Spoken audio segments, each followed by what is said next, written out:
Welcome to Hiraeth, the home of modern Welsh politics. Northern Ireland is often considered to be the long-forgotten part of the UK. Polling during Brexit often showed that people in the rest of the UK would be willing to see the reunification of Ireland in order to get Brexit done. What followed was the decision of Boris Johnson to rewrite the Irish backstop and change the whole nature of trade between Northern Ireland and the island of Britain. Joining us today to discuss this and more is Dr. Thomas Leahy, a lecturer in British and Irish politics and contemporary history, as well as the author of The Intelligence War Against the IRA. Hello, Thomas. Hello, many thanks for having me along. Pleasure. So I'll start off with a nice soft question. What has the fallout of Brexit been on the island of Ireland? And how does that compare, if it does at all, between Northern and Southern Ireland? So I think essentially, if we look at it in Northern Ireland to begin with, the Brexit fallout, the reason it's caused such controversy in Northern Ireland since 2016 is because of how it's interacted with people's notions of things like national identity, but also the constitutional question about whether Northern Ireland remains within the UK or whether it reunifies with the Republic of Ireland and unifies there. And to give you a sense of this, okay, so if you look at it on face value, the Brexit result in Northern Ireland was 55% for Remain in 2016, and then 45% approximately voted to leave. So you look at it at face value, you think, okay, that doesn't seem as controversial as perhaps debates in England and Wales have been related to Brexit, where the margins are much tighter. But the difference is here, if we start breaking that down by the kind of ethno-nationalist national identity groups, then we see a completely different picture. So for example, according to a report from Queen's University Belfast academics, almost 90% approximately of people who identify themselves as Irish nationalists, who obviously therefore want United Ireland, they voted to remain. In complete contrast, people who see themselves as British Unionists, typically Protestant, they voted 66% in that community for leaving. So when you look at that, that gives you a sense of why this divide has arisen. And then if we try and get a little bit deeper into that, so why has there been disagreement? So how does like the EU question interact with disagreements about the Irish border and the constitutional question? Well, I think if we have a look first, because of the peace agreement in 1998, which is known as the Good Friday Agreement to end the conflict in Northern Ireland, which started in 1969, concluded in 1998 with the Good Friday Agreement, the UK government pledged in that agreement to not do anything that might alter the position of the border, as they put it, no selfish strategic or economic interest. So, for example, that meant agreeing to end the security border with the Republic of Ireland, which was in place due to the Troubles, and therefore bring back things like a soft border for trade, which would also allow a soft border for interaction at cultural purposes, economics, etc. The problem was, by then teaming up with the Democratic Unionist Party, who are a Brexit-supporting British Unionist Party in Northern Ireland, under Theresa May from July 2017 to December 2019, and obviously that was the beginning of Boris Johnson's period as well, that end bit going into 2019 for the last UK election. What that meant was the UK government basically was ignoring the Remain vote in Northern Ireland by going for a hard Brexit. Now, again, for listeners, I'm sure you'd be thinking, well, it's a similar situation with Scotland, so that doesn't seem to be, in some respects, the kind of root answer why Northern Ireland's been so controversial. But again, if we look at it, how either side, there are lots of different communities in Northern Ireland, but as people would know, the two main ones of like Irish nationalism and then Ulster Unionism. So we look at it from their perspective, what was going on with this debate. So for Irish nationalists, they were really worried about a hard border being implemented between the Republic of Ireland and Northern Ireland, because during the conflict, that was a huge source of friction for local people. It disrupted trade, general economic life, cultural life, sporting life, family life, particularly for Irish nationalists who lived on the border and would have a lot of interactions with the Republic of Ireland. So from an Irish nationalist perspective, the soft border, which the EU partly allowed because of the fact that the Republic of Ireland and UK were both members, it allowed for people who feel themselves as Irish nationalists in Northern Ireland to feel that their interactions and national identity isn't stopped by some kind of border between them and the Republic of Ireland. In contrast, if we look at it for Unionists, again, we said particularly those 66% who voted Leave from that community, the impression I'm starting to get from just research and various speeches by Unionist leaders over the years is, I think they began to see an open border as diminishing British identity, culture, and the union with the rest of the UK. So leaving the EU, say for the Democratic Unionist Party, with a harder border, in their heads made sense. Particularly also they see things such as at primary school level, again, this is according to the Queen's University Belfast Brexit Law report from a couple of years back. Again, if we look at primary school level at the moment, there's about a 2-to-1 Irish nationalist majority in future at primary school level. Therefore, for Unionists, they want to, and particularly Democrat Unionist Party, they're keen to kind of find ways and avenues to make it harder to have Irish unification and stop an open border politically was seen as a way of doing that. The last kind of point with this related to Northern Ireland, we talked about the Theresa May period. Why was that causing anxiety for Unionist nationalists? When we get into Boris Johnson's period and essentially from late 2019, the Brexit deal as it came about, that upset the Democrat Unionist parties, the most Unionist and also Loyalists. Again, people who see themselves kind of, strongly identifying with the UK as a state and Britishness in Northern Ireland. They voted Leave. They wanted Northern Ireland also at all times to stay in the UK almost at any cost. And they felt betrayed by Boris Johnson because, as they put it, Boris Johnson in all but name has put the economic border now in the Irish Sea between the island of Ireland and the rest of the UK, Wales, Scotland, and England. And as various Unionists and Loyalists have said, their fear is that economic unification of the island of Ireland is the precursor, they fear, to political unification. Now, for nationalists, Irish nationalists, you think this would be quite a positive thing, but they didn't really trust Boris Johnson because of what had gone before under Theresa May. And they felt that essentially what happened with the Brexit deal wasn't to placate them in terms of putting the border in the sea and special status for Northern Ireland within the EU. It was really just to please kind of hardline conservatives who were particularly, pro-Brexit in the UK mainland. And indeed, we've seen some polls, like a YouGov poll in 2019, Lord Ashcroft's poll 2019, they all showed that a majority of Conservative voters wanted a harder form of Brexit, even if that meant Northern Ireland had to leave the UK. So in Northern Ireland terms, essentially, the tensions over Brexit are about how it interacts and affects the border, and therefore the constitutional status of Northern Ireland. The Republic of Ireland's politics, you essentially have three main parties. So the main parties is a party called Fine Gael. So for listeners, you would associate Fine Gael probably with Leo Varadkar. You would have seen on television, he's been their leader. The current leader of the coalition government, which is essentially Fine Gael, Fianna Fáil, and Ireland's version of the Green Party, is someone called Micheál Martin, and he's the Taoiseach's Irish Prime Minister at the moment. He's the leader of Fianna Fáil. It's been a very popular party in Ireland over the last 100 years. And then you have Mary Lou McDonald leading Sinn Féin. So Sinn Féin stand for elections in UK territories in terms of Northern Ireland and then in the Republic of Ireland. So as you can guess, Sinn Féin were anti-Brexit in Northern Ireland. So therefore, as listeners will guess, they were anti-Brexit in the Republic of Ireland. So that isn't particularly surprising. What's interesting with this is the two other parties of Fine Gael, Fianna Fáil. So essentially, just a very brief background with them. They're both centre-right parties, very in favour of the European Union since Ireland went into what was then called the European Economic Community in the 70s, because it's really helped Ireland's economic growth and kind of standing within Europe and influence with major powers within Europe, such as Germany and France, for example, and the UK to an extent. So they see European Union as a very positive thing. In theory, Fine Gael, Fianna Fáil, they emerged when Ireland separated from the UK in the 1920s onwards. And they also, therefore, they are anti-partition as such, but not in the same way as Sinn Féin. I think that really their politics has been focused on 26 of the 32 counties of the island of Ireland, which is the Republic of Ireland. What's interesting here related to Brexit is, both parties, certainly for someone studying this, have become a lot more vocal about discussing the idea of Irish unification.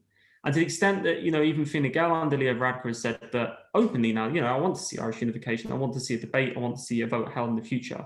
And for someone studying that, and even for people listening to it, that's unusual. Like the Republic of Ireland, because of the conflict and knowing that Unionists and Loyalists were, at times, particularly Loyalists during the conflict, were militantly against United Ireland. The Republic of Ireland government was very careful about saying anything related to the border, kind of preempting border polls. The reasons why I think they've discussed that is, and maybe this is a bit of a cynical view, but mainly because of economic reasons, it will massively impact the Republic of Ireland with trade going across the border. It's been, in a sense, facilitated because Northern Ireland has that special status in the EU, so that helps to an extent, but also for the Republic of Ireland, it affects their trade with the UK mainland. So from their perspective, anything that was going to make trade with the UK and Northern Ireland a big market for their products and goods, and for their people to go across to work as well was always going to be something they were not keen on. So what's interesting there, and there's again a good phrase from Anna Bryson, Kieran McAvoy's work at Queen's University Belfast and others from that report, they said that Brexit is mainstreamed in the Republic of Ireland, the debate about Irish unification. So parties that weren't usually talking about it, so not just Sinn Féin, are now talking about it. So it's had an interesting effect on both sides of the borders, and the similar thing, it's raised that constitutional question to the forefront again. We'll get on to unification in a bit, but I wanted to talk a little bit about the recent tensions that have happened in Derry and Belfast. You were talking about how the DUP and other unionists in Northern Ireland had voted for Brexit in order to create that hard border between Northern Ireland and the Republic of Ireland, but it's actually backfired and you've ended up with a harder border in the Irish Sea. To what extent are those tensions that we've seen a consequence of Brexit? And to what extent are they a consequence of political disagreements between communities? The what happened with the leader of Sinn Féin in Northern Ireland, Michelle O'Neill, attending a large community funeral, for example. The tensions that have arisen there, and particularly recently, are because of the Democrat Unionist Party, the Ulster Unionist Party, loyalist groups as well, if they stand in politics. When we say loyalists as well, essentially this means groups that during the conflict wanted to keep Northern Ireland in the UK, but might use armed methods of doing that. I think the key thing here is with loyalists and unionists that, with this former Republican prisoner's funeral, that essentially, they saw it as breaking COVID regulations, and there was debate about that. So that would be one factor. Other factors, obviously, that, from the kind of Republican nationalist viewpoint, they didn't like that the Democratic Unionist Party was in favour of Brexit because they thought it would be disastrous for Northern Ireland, and particularly, obviously, for the people they largely represent in terms of Irish nationalist population, because it was not just trade, but it's going to disrupt people's sense of identity in cross-border trade and relations, communal relations, etc. But I think the key thing here as well, particularly from a nationalist viewpoint, the reason Brexit kind of ignited things was because at that point in June 2017, when there was the election, when Theresa May came to power, the power-sharing government in Northern Ireland had collapsed temporarily, and it collapsed between, on top of my head, March 2017 right up to January 2020, so a long, long time. And there's a couple of reasons for that, but a couple of the key ones were that Sinn Féin wanted an Irish Language Act, similar to like would have in Wales, to represent people who speak Irish in Northern Ireland, and to provide them rights within Northern Irish society. The DUP in particular opposed that because they said it was an attempt by Sinn Féin to have a cultural war against Britishness and to try and force Irish identity onto people in Northern Ireland who don't want it. So that was an impasse. There was a debate about an energy scandal. This was in the news quite a lot, to do with wood pellet burners and people being able to burn them in empty sheds, etc. That had a friction between the DUP and Sinn Féin. And I think Brexit was part of this as well, those debates, the kind of three main areas that led to the breakdown. Because I think from Sinn Féin's perspective, they looked at it and didn't understand why the DUP were going to go forward with something that they thought was going to harm Northern Ireland community relations. But the other part in this, and I think was really key, in a sense, what gave momentum to this, in my personal view and with evidence just from studying things the last couple of years, how the British government interacted with parties from Northern Ireland was kind of the spark here that caused difficulties. And you can understand it partly from Theresa May's viewpoint that you were short a majority, you needed to make the numbers up. But the danger of going in with the Democrat Unionist Party, and there's two particular things. One is in the Good Friday Agreement and all the precursors to the Good Friday Agreement that were done in the 1990s to bring about an end to the conflict. The British government said, we don't have any strategic or selfish interests in Northern Ireland, and our role is to uphold the majority consent in Northern Ireland, whatever that is about the border. So you can see the point by teaming up with one of the parties in the House of Commons, and in government at Downing Street over such a major decision like Brexit, which was going to affect the border, that was going to cause repercussions and divisions in Northern Ireland. The double kind of difficulty that was caused was because the power sharing arrangement wasn't in place at that point, which, okay, you can say the British government, that's not their prime responsibility. But in a sense, they gave the Democratic Unionist Party a route out of having to go back to power sharing with Sinn Féin. So if you looked at it from a Democratic Unionist Party perspective at the time in 2017, it was a lot more attractive to get money from Downing Street and influence on Brexit negotiations at the very heart of power in the UK and Westminster, rather than go back on a power sharing with a party that was asking you to do things you and your supporters didn't really want to do. So what I'm saying there is I think the difficulties and the reason it took on an extra momentum in Northern Ireland was because the British government, in a sense, wasn't playing that kind of rigorously impartial, to quote parts of the Good Friday Agreement, role that they were supposed to play. And then you can see the flip side again with Boris Johnson. I mean, there could be an argument there to say that that was potentially a more rigorously impartial role by recognising that the majority of people in Northern Ireland voted Remain by putting the border in the sea economically. But the difficulty with that is that's not certainly how Irish nationalists view it. They just viewed it as, as we talked about earlier, what worked best for the Conservative Party at the time to get over the line. And now that's led to repercussions where the Democratic Unionist Party and some also loyalist Protestants feel, betrayed essentially by the government, and it's caused a lot of friction. And it's particularly for the Democratic Unionist Party and loyalists, it's worth pointing out as a last point, their fear is always that the UK government could just cut them loose and think, and this was always a fear during the conflict. And you can see that kind of behavior and interaction over Brexit has just reignited that fear. So it has consequences. There's various little things, as we talked about, that, surmount into a larger disputes and questions because of the background, what's been going on with Brexit. So I would certainly say, there's always going to be, from what we can see since the peace process, there will be disturbances and debates and disputes at certain times, but Brexit did give it this new momentum because it interacted with the border question. Whilst we're on the Democratic Unionist Party, they've sort of been the primary focus of the British media in relation to Northern Ireland in the last few years, you could say. Would you be able to explain to our listeners exactly what has forced both Arlene Foster and Edwin Poots out of their leadership roles? So essentially, listeners would have seen this, that there's been 2 leadership contests in the DUP this year. And essentially, why there's been disagreements and a bit of an internal strife, if you want to call it that, or civil war in the DUP, comes down to a few things. Disagreements, obviously, over Brexit and how that's been handled by the leadership and how they were working with Westminster over that.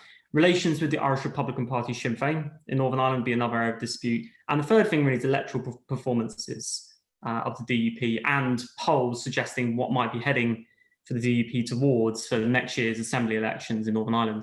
So, again, as a brief background, it's worth knowing, the Democratic Unionist Party is a much more radical pro-British Protestant party in Northern Ireland. It was set up in the early 1970s. It used to be led by someone called the Reverend Ian Paisley Sr., who was the founder of the party and was a free Presbyterian preacher as well, so a Protestant preacher in that particular part of Protestantism. And he had a deputy, Peter Robinson, who later then succeeded Ian Paisley as well. And what's, to give you a context, like how unusual this is for the DUP to have that many leaders in such a short space of time, if we look at Ian Paisley and put him with Peter Robinson, those two led the party as either leader or deputy leader right from, the parts of the conflict from the early 70s up to 2015. And that's when Arlene Foster took over, who a lot of listeners might well be more familiar with just from television coverage, particularly during the Brexit years. So Arlene Foster then led the party 2015 right up to this year. So the party in general is kind of, its main kind of principles or the way it looks at politics is anti-Irish republicanism, anti-Irish unity, pro-Protestantism, and pro-British Union, and particularly pro-British Union. Now, the interesting point about this is where you've got these recent conflicts emerging, essentially what happened here is that various DUP members have been irritated about the Northern Ireland Protocol, to put it lightly, in the Brexit agreement. Essentially, as we said, this is because of the Irish sea border economically, in all but name now, is between the island of Ireland and the UK, and that's because of the Brexit deal. So in a sense, not officially, but Northern Ireland is now treated differently from the rest of the UK with its economic relationship with the EU. Now, for the party, they felt that, Arlene Foster was seen as failing to prevent this and henceforth had to be removed because she wasn't opposing this Brexit deal being implemented and it was distancing Northern Ireland from the rest of the UK. So that's the kind of main ideology of the party. So obviously the backbenchers and other leading members of the party were not happy with this. The other thing here as well is the party didn't perform particularly well in the Westminster general election 2019 by their standards. So they've been winning the majority of the Protestant Unionist British vote in Northern Ireland for quite a number of years now, since the early 2000s. And they still did do that, but there's been setbacks compared to what they were polling before.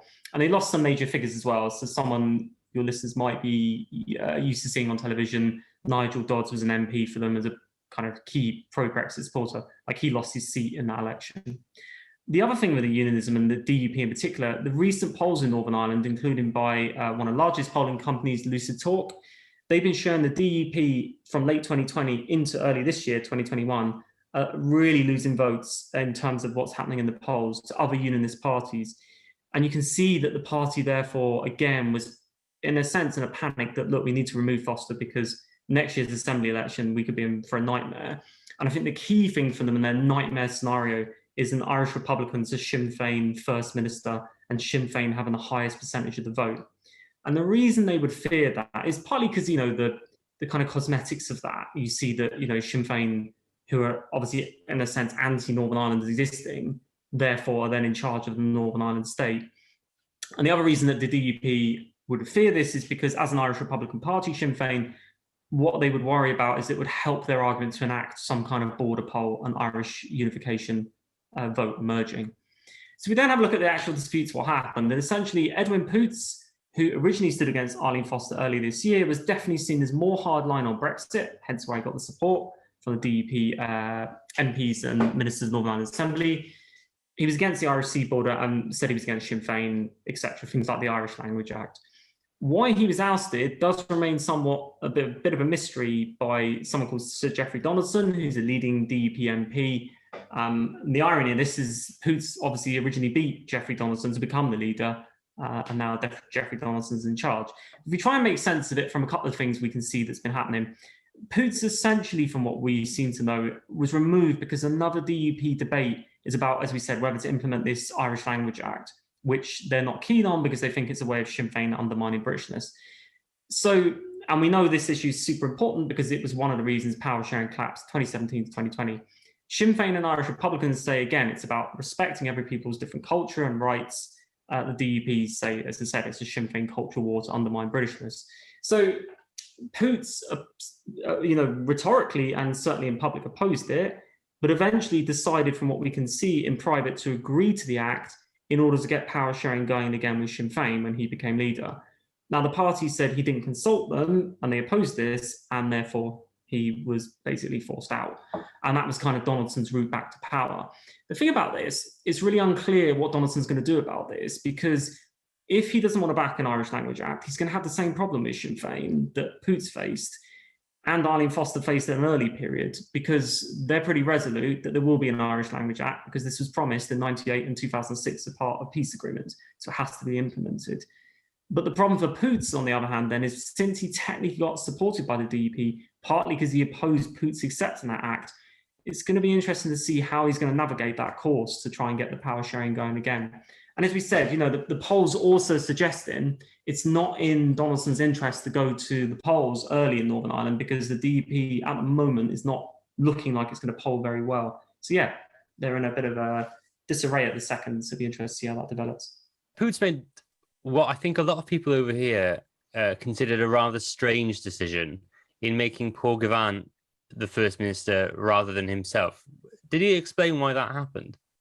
Yeah, that is a bit of a mystery. I would say, so, we can see obviously the party recognises that as a strange decision by the fact that Donaldson, and again, this is an interesting development in the moment, that it sounds at the moment like Donaldson says he's going to, in a sense, resign from his MP seat and then try and get an MLA seat and take his place in Stormont. Again, there's a risk there for Donaldson, partly because, again, it's not guaranteed the DUP would get that MP seat back at any by-election. So obviously the point there we can see is that obviously was a bone of contention because the Donaldson's had to say that, although he hasn't implemented it yet.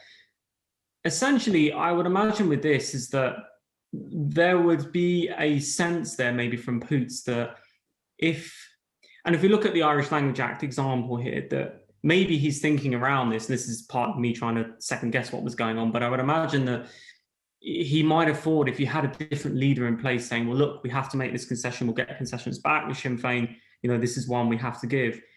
If Poots was out the firing line and he wasn't the First Minister, then he might have hoped he could have escaped some of the criticism of that and been able to kind of command the party support. That's what I imagine was the kind of thinking behind that. The problem with that, and, again, maybe it's a strategy that's actually partly, makes sense. I can see the logic of doing that. The problem was, and what we can see is the lack of consultation with the rest of the DUP's ministers in Northern Ireland Assembly and MPs before doing that. And that, from what we know and what we've been told, that essentially is the problem. So it's difficult to know really what the thinking was behind that. And it's also strange for the DUP, because historically, the difference for them, for listeners, is an interesting point. So, what's the difference between the Democrat Unionist Party and the Ulster Unionist Party? Why have two parties? And in a sense, really, during the conflict, the Ulster Unionist Party, when, majority rule, so Protestant majority rule, as it used to be known in Northern Ireland, had devolution from 1922 onwards. It got stopped in 1972 because of the conflict, and it was seen as discriminatory against the Irish nationalist population. So what was interesting then in the conflict, the Ulster Unionist Party was always willing to have, in a sense, integration with the rest of the UK. Almost a situation like Wales and Scotland used to have. Okay, we won't have devolution. We'll just have discussions at Westminster, and our MPs will, lobby for things that we think is in the interest of Northern Ireland. In order, the UUP has changed its view now, Ulster Unionist Party, but back then, in order to stop power sharing with Irish nationalists and in order to stop any cross-border bodies and relations with Republic of Ireland, where that government might have some at least consultative role in Northern Ireland, which they didn't want.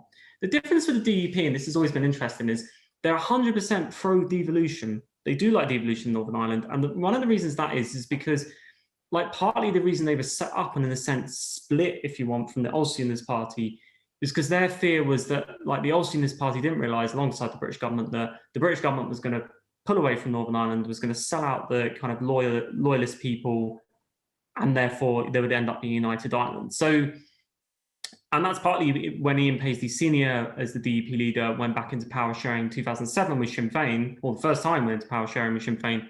That was one of their arguments, that, we don't want Westminster telling us what to do, and that actually it's important we protect people here. So what I'm saying with that, it's interesting with the DUP that the leader fought not to stand as the first minister, because they do really hold Stormont and the devolved government as the kind of the place to be to govern Northern Ireland's affairs, and to help, navigate the path for them of ensuring that you stay in the union. So they do see it as super important. Donaldson's obviously recognised that. So we'll see where that goes going forward. Well, that obviously means that the current First Minister has probably been told, he has been told that he'll have to stand down. What impact will that have on the likelihood of the executive continuing? Is it just wait until Donaldson comes in next year, or is it at some point Donaldson will try and force a move? And how likely does that make the continued existence of an executive in Northern Ireland? It's going to be difficult with the executive, but if we look at it again, if you look in the sense at the moment, the cards that Donaldson holds, which aren't that great, he could stall making this decision about would you resign as an MP and then stand as an MLA, similar to other parts of the UK, because Northern Ireland brought rules in, I think it was by the early 2010s, that, not to double jobs, you can't be an MP and an MLA. So he's going to have to make a decision over that. If he stalls, the question here is how long the Northern Ireland Secretary of State is going to allow that situation to continue. The recent record on that isn't necessarily offering much hope for people in Northern Ireland, by this fact that obviously during the May Brexit years, they just allow, you have direct rules, so it goes back to London, but in that period, various academics said it was basically like indirect, direct rule, because Theresa May didn't want to make any decisions that would irritate the DUP, which might lead them to pulling out of the confidence supply deal in Westminster. So you just had this kind of paralysis in Northern Ireland with no power sharing and not really any decisions being taken on major things, which is bad for society there and bad for the economy, etc. Nonetheless, with this particular situation, it's a risky game for Donaldson if he wants to do that, I would say, because obviously this particular British government doesn't rely on DUP votes. So the Secretary of State for Northern Ireland could just call elections. He can do that if there's not going to be a kind of functioning power sharing getting back together. And as we said earlier, if you look at particularly the Lucid Talk polls now, which are the main polls in Northern Ireland, and if you listeners can have a look at these online if you're interested, really since autumn last year onwards, the DUP has been dropping 6-7% at one point, of its voting percentage. And the reason that's so significant is two reasons. One, because it's going to allow, at the moment, it looks like Sinn Féin to become the first minister, which, as we said, they don't want for the symbolic reasons, and potentially, again, more arguments for Sinn Féin to go towards Irish unification polls. The second reason is the DUP is actually at risk. If you look at the percentage of voting percentage at the moment, the Alliance Party, so the Alliance Party, a bit like the kind of Liberal Democrats in the UK, really, they're fairly agnostic about the border issue. They'll look at it in terms of what's best for Northern Ireland economically, socially. At the moment, they're starting, the latest Lucid Talk poll, top of my head, I think they're about 16% of the vote, the same as the DUP. So it's not even guaranteed that the DUP are going to finish in second place. So how that relates to the question is, with Donaldson, in a sense, he's boxed in here because if he decides to go to an election, the results might not be that good. And actually, you could see it from some perspective. It might make better sense to them, if he goes into power, tries to build the DUP's reputation back with its kind of constituents community, and that might improve their vote next year. So, yeah, difficult scenario, and there's going to be decisions to make. But I think it's a risk. It's a difficult one for the DUP because at the moment, when you look at it, the options don't look that appetizing. The one point with this, and what we don't know again, is sometimes in elections in Northern Ireland, when there's a prospect for Unionist or Loyalist community to see, look, Sinn Féin might get in, then they might come out and back one party. And we saw that because, as I said, during the conflict, the Ulster Unionist Party, the more moderate one, used to dominate.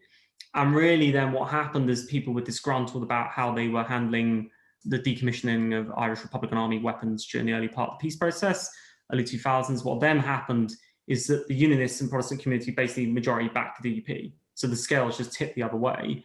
And the logic for that is they don't want to have a situation where you have like 3 or 4 Unionist parties all contesting a seat. You split the vote, Sinn Féin get in, and Sinn Féin get more candidates elected. So yeah, a sense it's a difficult decision for them. But what the point here is we don't know whether the prospect of Sinn Féin winning the vote might actually make those opinion polls potentially inaccurate, and they might swing back to the DUP. But yeah, it's going to be difficult to Donaldson unless there's a kind of reputation building with Unionist community to heal wounds there and try and get their support back. Well, the Sixth Assembly is the first without a Unionist majority, isn't it? And like we've been talking about now, you see that the Unionist voice is splinching off, people going to go vote for traditional Unionist voice and maybe going back to the UUP if they're a bit more moderate. But how likely would it be that there's going to be a nationalist majority in Stormont? And what would it mean for Northern Ireland to have that first nationalist majority?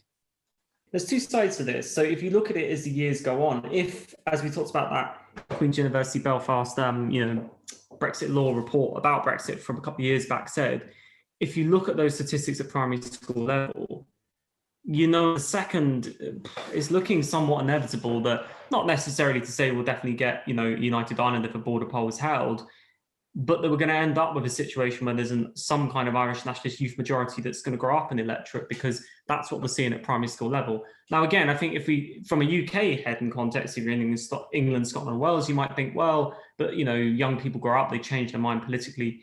That argument doesn't really, from what we've seen so far anyway, reflect in Northern Ireland because of the conflict and the, divisions over the past and divisions over ethno-nationalist identity and the UK's role in Ireland, whether that's right, etc. What that means is people don't transfer their vote between, say, like DUP and Sinn Féin like that. Just basically doesn't happen.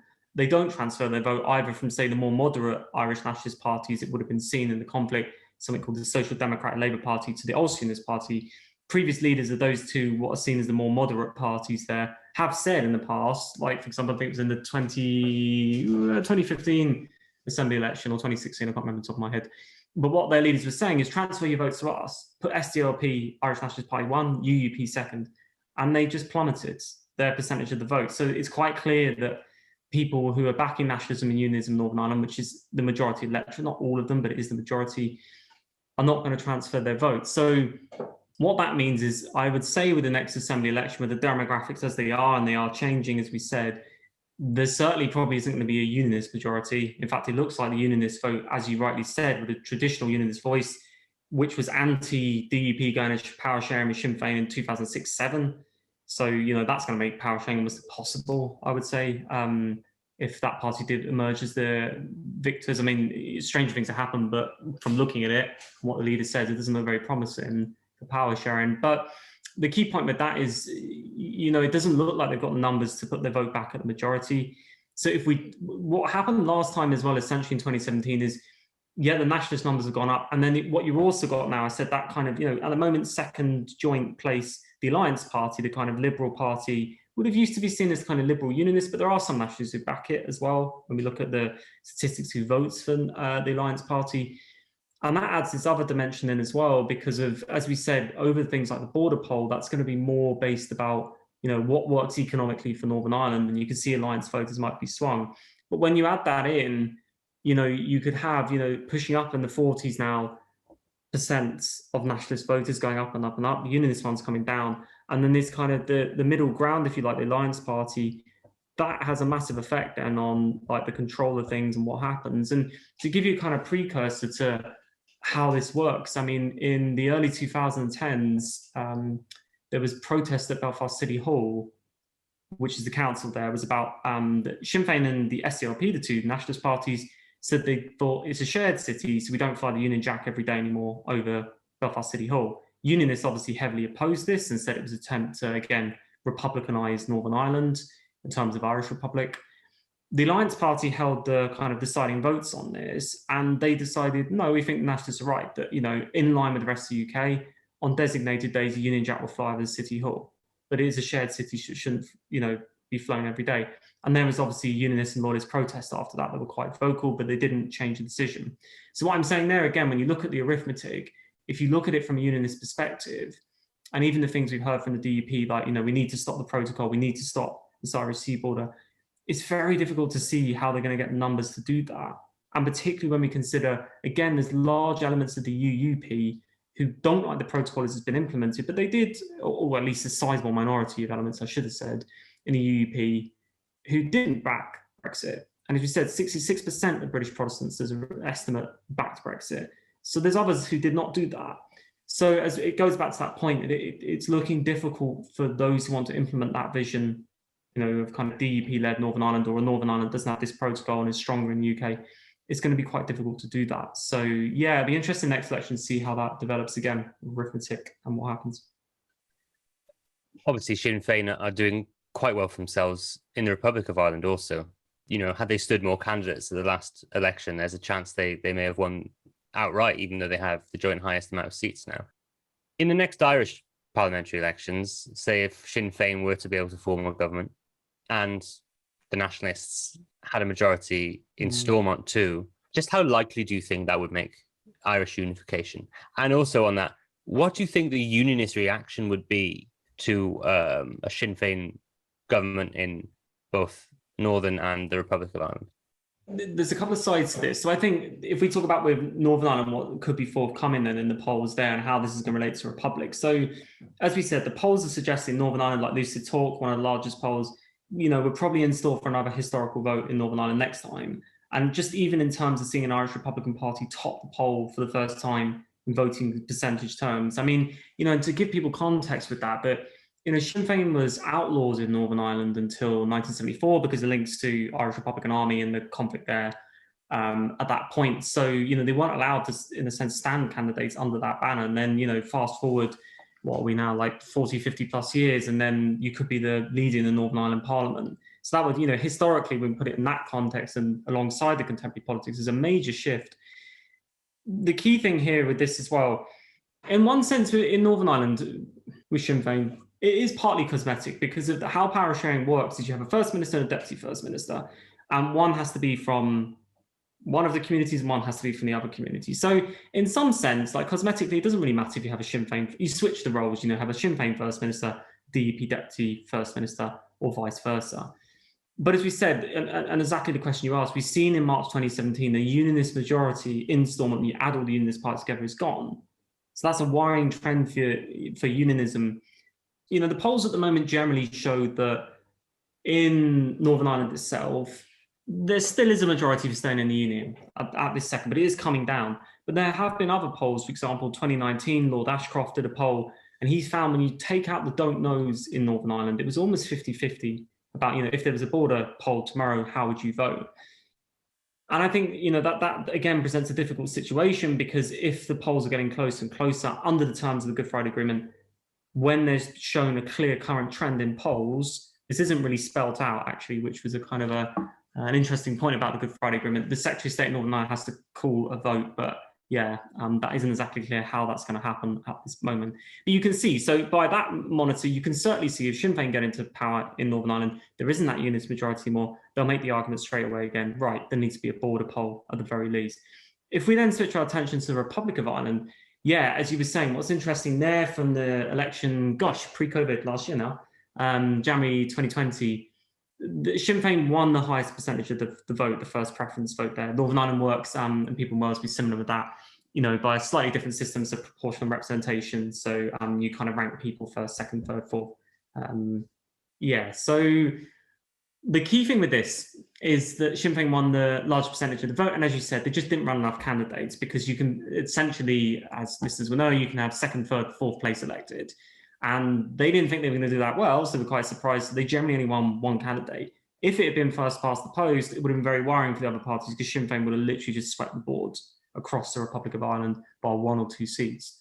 That wasn't the case, so it meant the other parties, as we said, Fine Gael, Fianna Fáil, and the Green Party were able to get a coalition together to keep Sinn Féin out of power because Sinn Féin and the kind of other left-wing parties were not able to put a coalition together.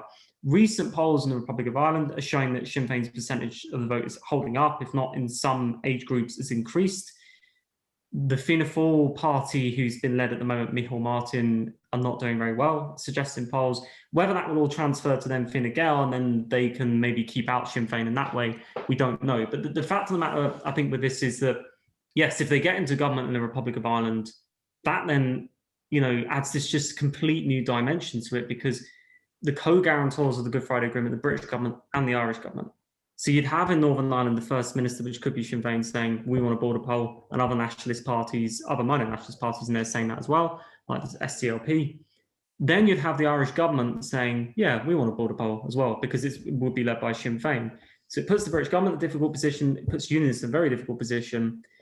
And I think the other parts of that, even if Sinn Féin continue to do well in the elections, Republic of Ireland, like I said, that's quite unique and different at the moment when Leo Varadkar is a Fine Gael leader, and not specifically about Varadkar, but Fine Gael leaders since, the 70s, really with the conflict, they generally focused on, let's get peace in Northern Ireland, and, generally don't keep bringing up the thing about unification and border polls because it's divisive and it alienates unionism. So kind of, kind of a respect and coexistence across the island is what Fine Gael, focused on.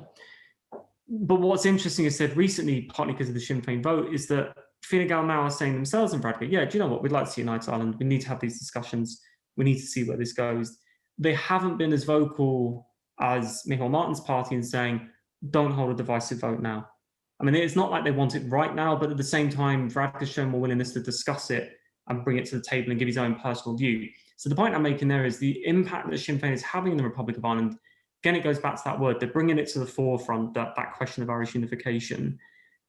It doesn't mean Irish unification necessarily guaranteed to happen, but the border poll is looking more and more likely because if you've got parties, not just Sinn Féin now, lobbying for this, then it's going to be difficult for other parties to reject something that's obviously certainly not unpopular with the electorate as it stands. I think the other thing with this as well that's interesting, as you would know, is that when there's a border poll, as it's held, basically an Irish unification or reunification referendum, what happens is Northern Ireland and Republic vote on the same day, but they vote separately but concurrently. So they both have to agree to it. What's also a concern for unionism is, polls by RTE, TG Caja, which is the Irish language channel, and various polling companies in Republic of Ireland the last couple of years, it's always showed that the majority of the people in the Republic of Ireland want Irish unification.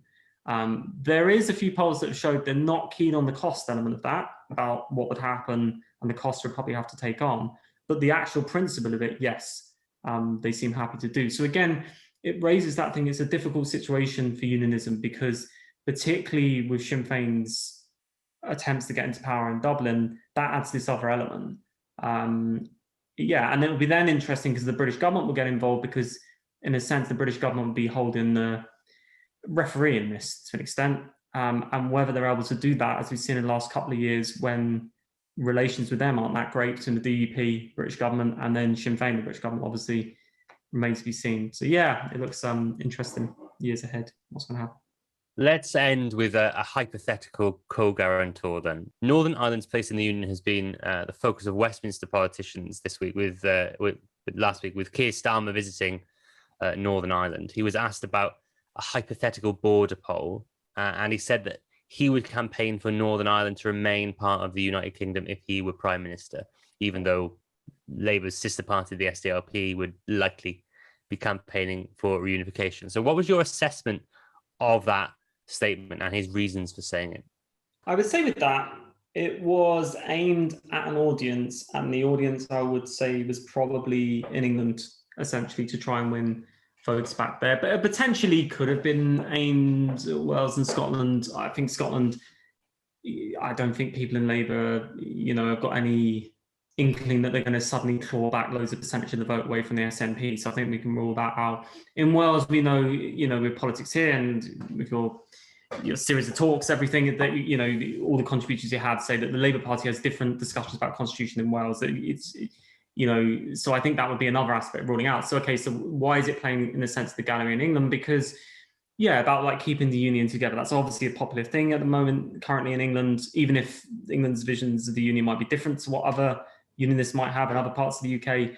But I think the really important thing here for Keir Starmer was to, again, not appear what he might see as, out of sync with being pro-British, pro-UK, because it would have given another, rod for Boris Johnson, the Conservative kind of campaigning team, to say, hey, look, here's another Jeremy Corbyn who wants to sell out Northern Ireland to Republic, is anti-UK. So I'd imagine that really would have been the kind of root of it.